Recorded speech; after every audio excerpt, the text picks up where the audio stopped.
All right, let me undo, make sure Zoom is good. Make sure the Zoomers are unmuted.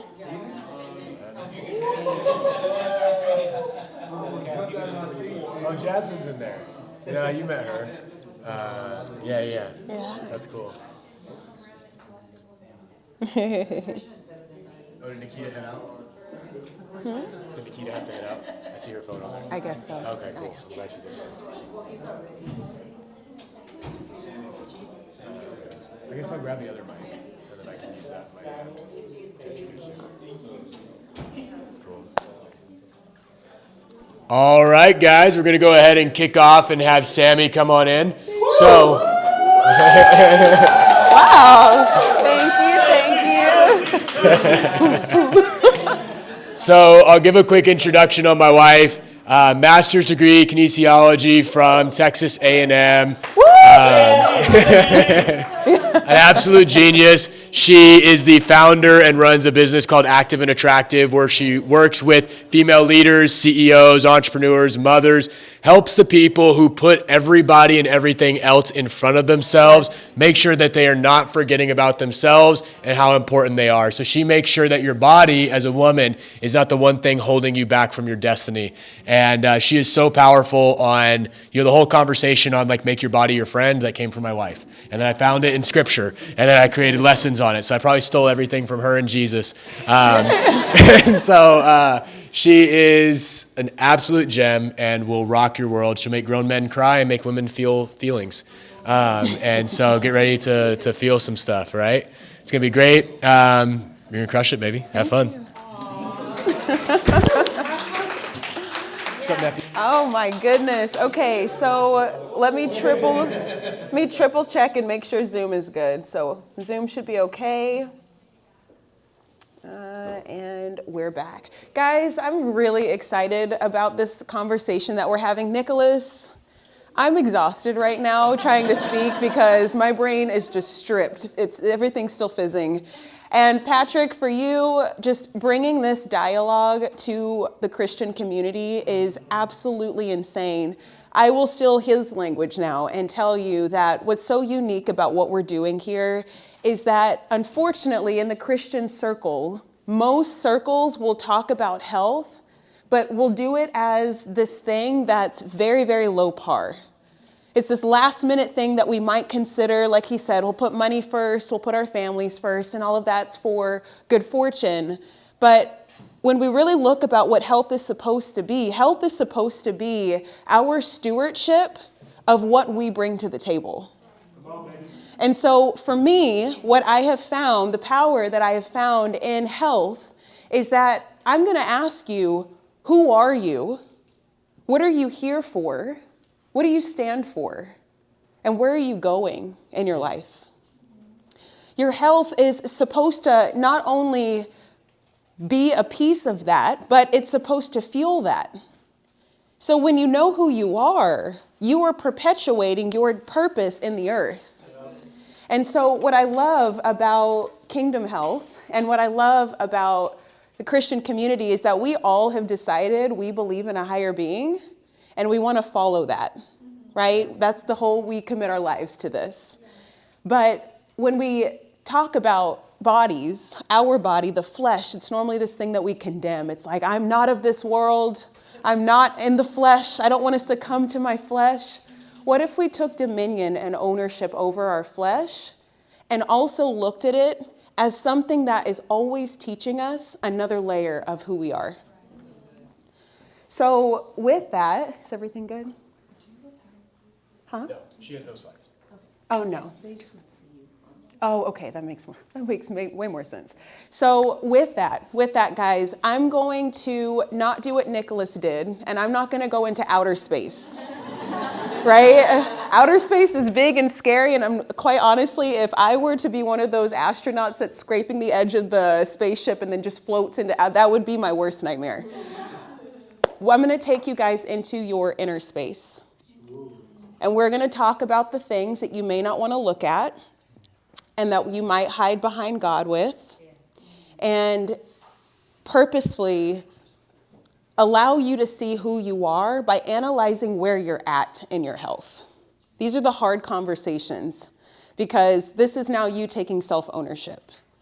But when I look at people, I look at you guys as leaders. You are representatives, you're ambassadors, you are people in industries, you are world changers, you are world builders, you are people who have foresight, you bring different energies to the room. Some of you guys are anointed with humor, and I'm not funny. I think I'm funny, but I'm not funny. I don't know how to alleviate a tense situation, right? Some of you guys are so intelligent, you know how to piece bits and pieces together, and you construct it into the most simplified dialogue that other people who can't understand complexities can ingest and then begin to expand their minds. Some of you guys have a heart of gold. You are trustworthy, you are compassionate, you desire the best for other people. Every single gift that you bring to the table, you are so anointed with that gift, but the question is, do you know that? The second question is, if you don't know it, or if you do know it, do you value it? If you value it, do you take care of it? Do you actually do something to make sure that gift does not get squashed? And that gift is continuously perpetuating. It is your responsibility. Again, Nicholas said something so powerful. The earth is just waiting. It's like, where are you? Hello? It's like your spouse, you're waiting for them to finally go to the gym. Come on, it's so great. Don't you see how awesome I look? Right? Or it's like your children, it's like, don't you see if you do it this way, you're going to get a lot further in life. Your business coach is probably telling you, stop complaining about your confidence and just take the strategy steps I'm telling you to do so you can make money, right? Every single thing that we have to bring to the table is just waiting to be released. And many of you guys are doing it, but the beauty is that there's more. There's more. So who are you? What do you bring to the table? Do you know the answer to that question? And then do you value it? The way I can tell that you value it is by how you take care of you. Because if you do not take care of you, what you're saying is I'm not valuable enough, which means my gifts aren't purposeful enough, which means the world is a better place without me. That's hard. It's hard and it's harsh, but that's also why we stay stuck in our little cycles and our little bubbles, and that thought manifests itself into disease. It manifests into depressed emotions. It manifests into being and feeling overweight, feeling ugly in our skin, feeling uncomfortable, like we just want to get out of our bodies. It continues to perpetuate fear and scarcity and lack. When deep down in your soul, you know that there's so much more available for you, but your body is waiting for you. The earth is waiting for you. And I guarantee you, if I asked your friends and your family is waiting for you too. So, who are you is the question. What do you bring to the table? Okay, we're a council in here. There's a lot of powerful people in this room. If we were all to face each other, we would be equal. What do you bring to the table? If you know the answer to that question, how much do you value that? And what do you do to steward that? Health. Health will tell me a lot about your relationship with who you are, because your actions, what you put into your body, the way you sleep, the pleasure you allow yourself to have, that's going to showcase. And it's just a list. Now, what most people feel is like this shoulder creeping up, like, oh my gosh, she can see me. If she saw what I had at breakfast today, it's never, the kingdom does not have shame. It does not have guilt. Amen. It does not have covering. Ooh, I'm naked in the garden, right? There's none of that, right? Amen. Every single one of us are probably dealing with very similar things. Some people over here on this side of the room are probably dealing with things as the same thing as people on this side of the room, right? Everything is not new under the sun, so I love you, but you're not that special. And there's a way to get out of that. That's called God. So let's look at your laundry list. Patrick said stuffing everything into the closet. Let's open the closet. And I'm going to share with you what God showed me, which was astounding. And he showed me that exercise, nutrition, and rest tell a lot about where you're at in your journey to greatness. Okay, so I'm going to give it to you exactly how he gave me. And I was like, okay, exercise will showcase your relationship with execution. How you take action, how you show up. Are you a person who starts and stops? Do you have really strong momentum in the beginning and then it peters off? Do you need a pat on the back? Do you need a congratulations? Are you slow to get to your result? Are you a spike and then you crash really hard? Your relationship with exercise will showcase your relationship with taking action.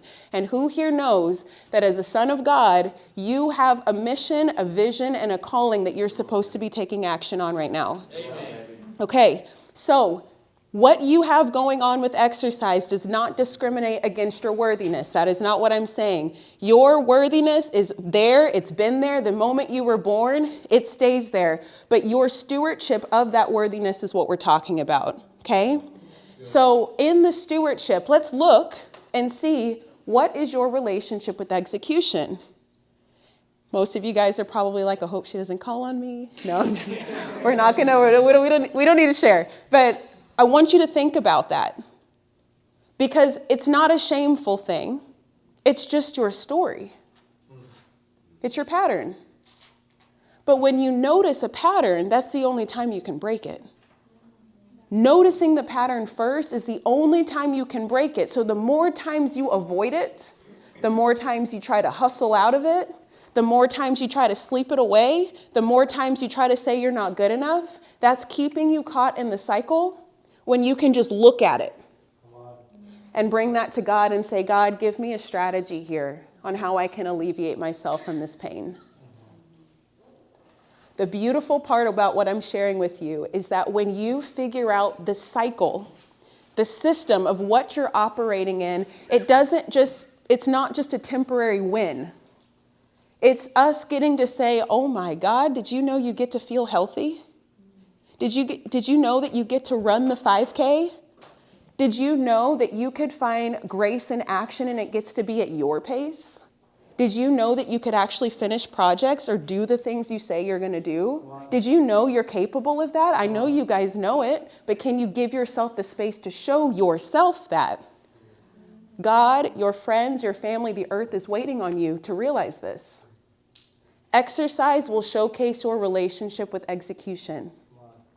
Second one, rest will showcase your relationship with ease and peace. Rest will showcase your relationship with ease and peace. Okay?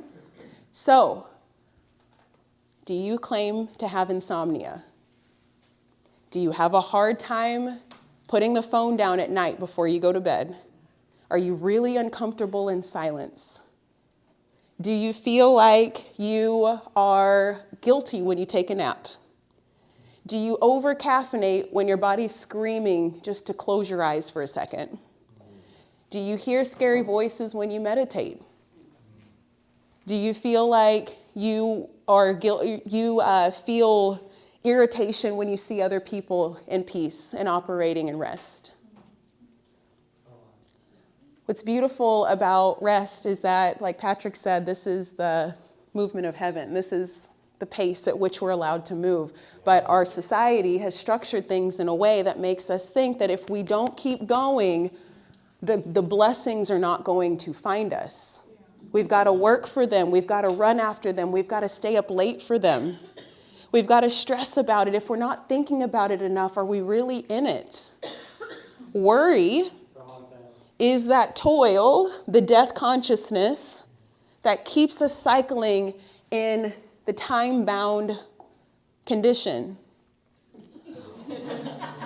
When we're time-bound, we're counting how much time do I have left. This time last year I was there and now I'm not here. I remember back when I was 16, that was my prime, and now my joints hurt and I can't do anything about it. When we can't find rest in where we are, we're saying ease does not exist in this lifetime. As much as I love you, there's a version of you that's perpetuating this. Because again, we're in a cycle, but we have authority. And we need a strategy to just move out of it. But you have to look at it. Be aware of what are your patterns. Third one. Nutrition will showcase your relationship with provision. Y'all, this one sat me down. I was like, God, are you sure about that? Because I feel that. I feel that in my chest. Oh my gosh. Hold on, let me think through this. Nutrition will showcase your relationship with provision. So, you said it first. I say this all the time. A food calorie. Learned this in school. A calorie is a measure of energy. It's a unit of measurement. They measure it in kilocalories. So when you get 100-calorie snack, you're putting 100 units of energy into your body. You eat 5,000 calories, you're putting 5,000 units of energy into your body. Okay?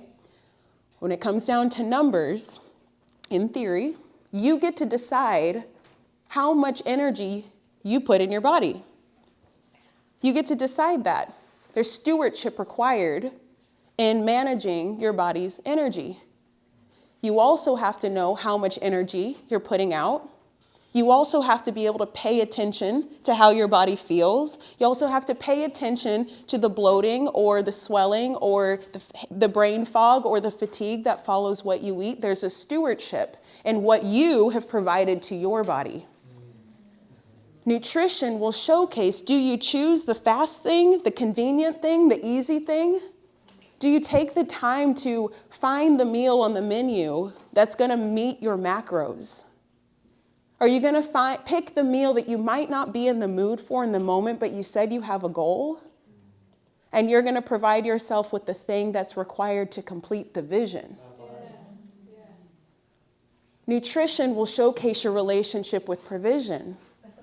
Do you allow your niece who made a cupcake to run up to you and give you the cupcake that she just made because she's giving you something from her heart? Are you willing to break your diet in that moment because you value love and connection?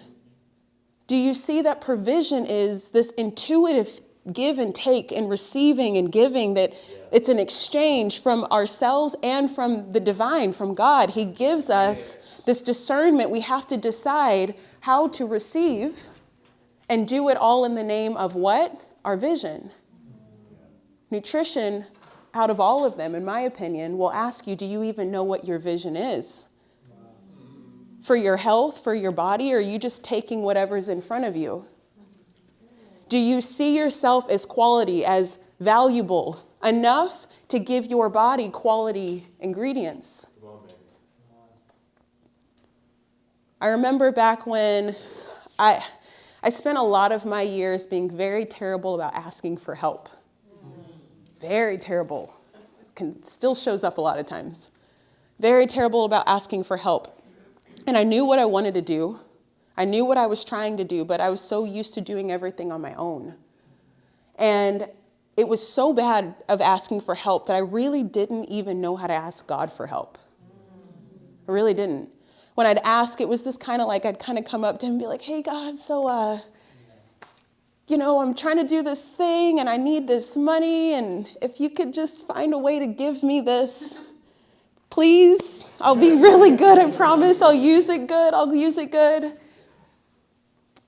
And my relationship with not only asking showcased my relationship with receiving.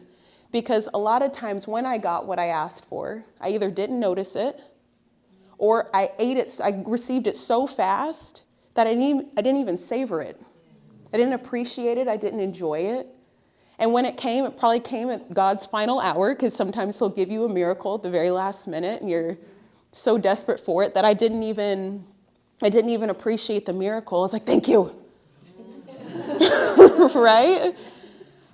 And then afterwards, I'd second guess and act as if I didn't already receive something great. So then I'd go back into my I don't know what I'm doing zone.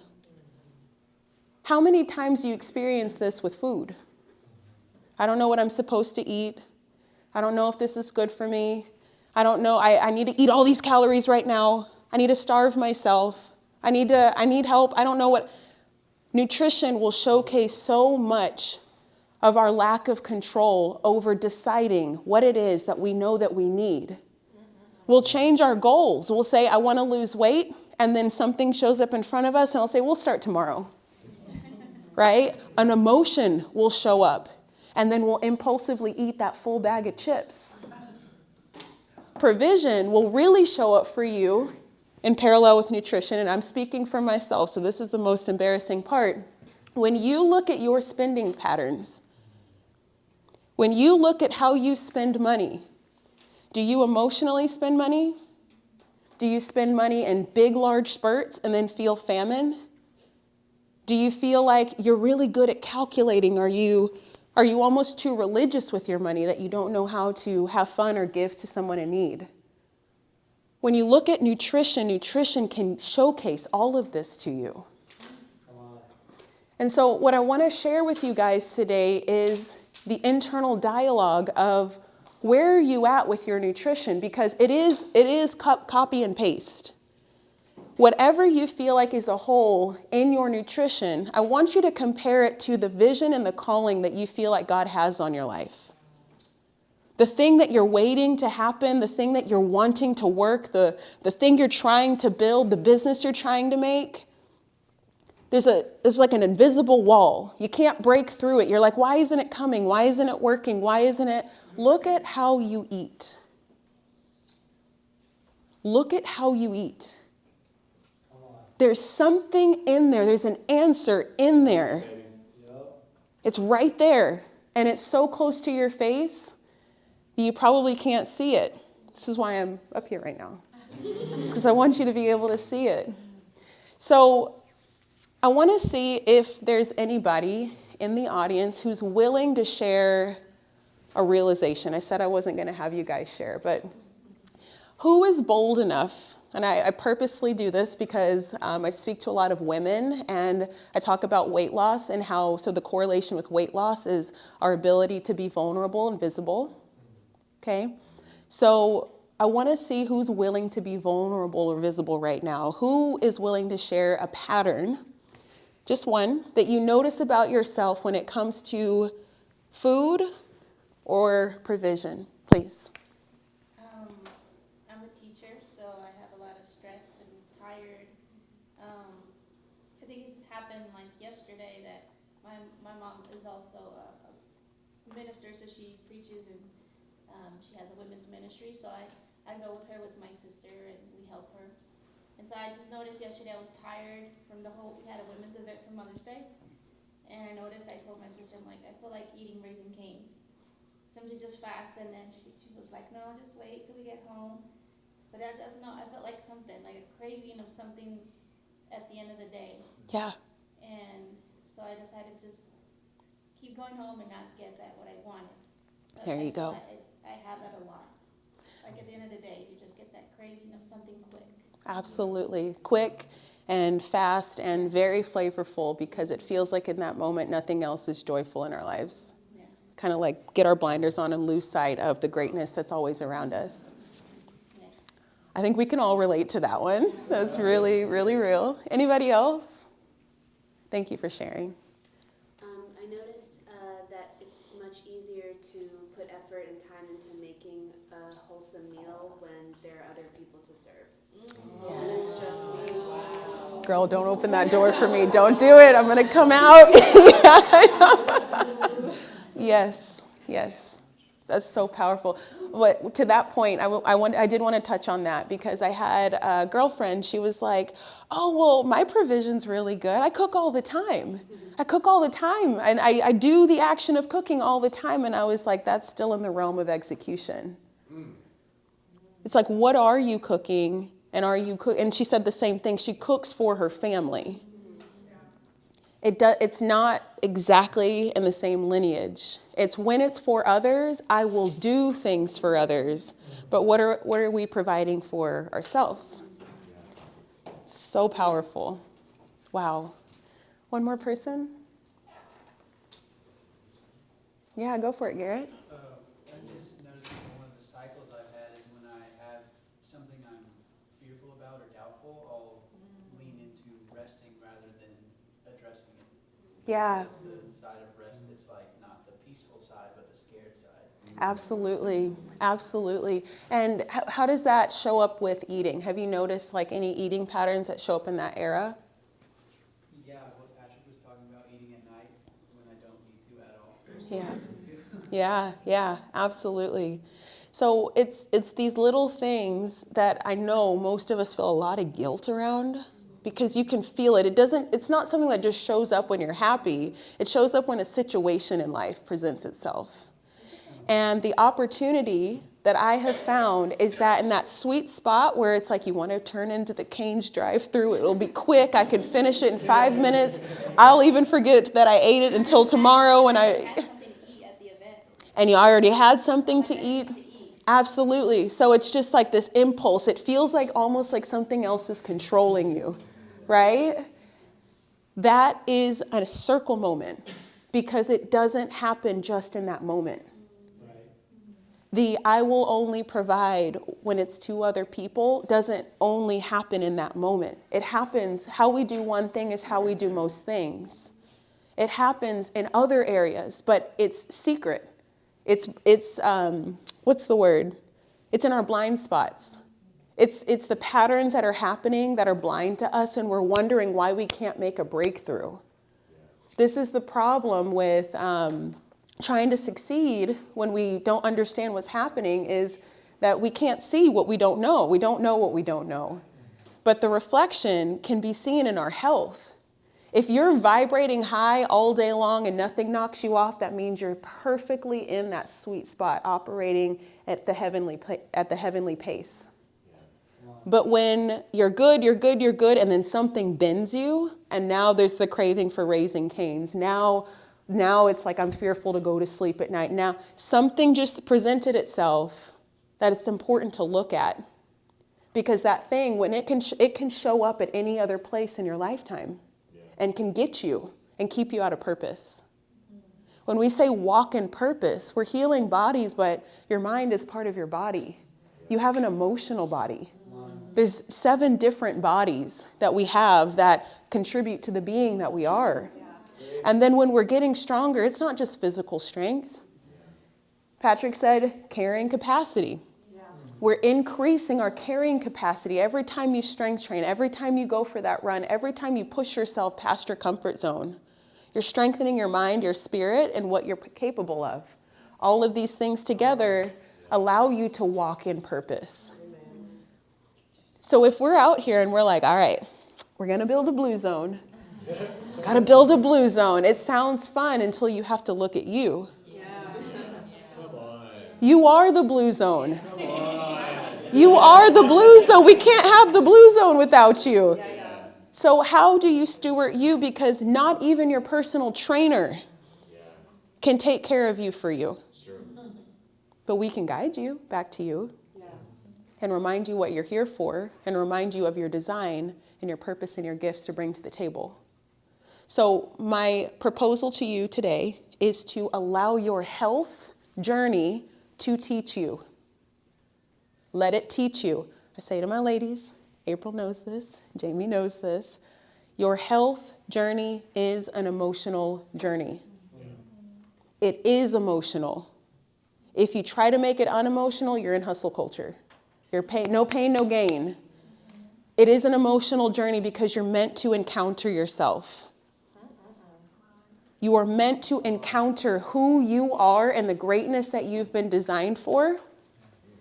And when it gets hard, it's because who you are right now is not quite where you're meant to be. So that stretch costs you something. The cost is that red pin that we're drawing and saying, this is the pattern that's holding you back. You'll be able to see it plain as day when you look at your exercise, when you look at your rest, and when you look at your nutrition. He'll showcase everything you need to know. And then you can migrate into higher places and see yourself from a better space. So use your health as a health gauge. Figure out where you are. Find your holes. Don't be afraid to address them. And then, I want to just start coaching people, but I'm gonna leave it at the surface level. So that's what I have to bring with you guys today.